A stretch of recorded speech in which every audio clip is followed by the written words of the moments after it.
para sa bayan ko.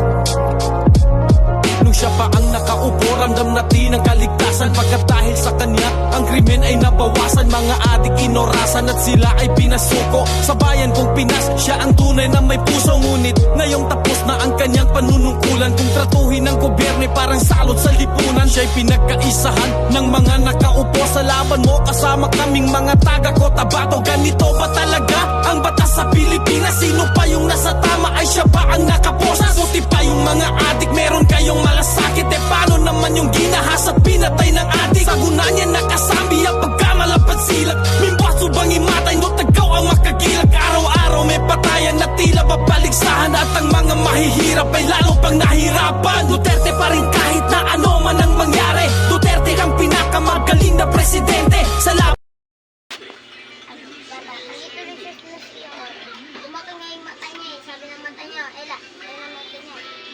Tingnan mo guys kung gaano karaming nagmamahal kay Duterte ngayon. Dahil simula na nagising ako, mula pagkabata, mula nung nagkaroon ako ng isip, iisa lang ang presidente alam kong naglilingkod talaga sa bayan, naglilingkod sa mamamayan.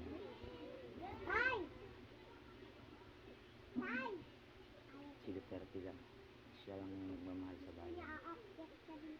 Biruin mo ng pandemic, kung naiba-iba ang presidente natin, ano na kaya nangyayari sa atin?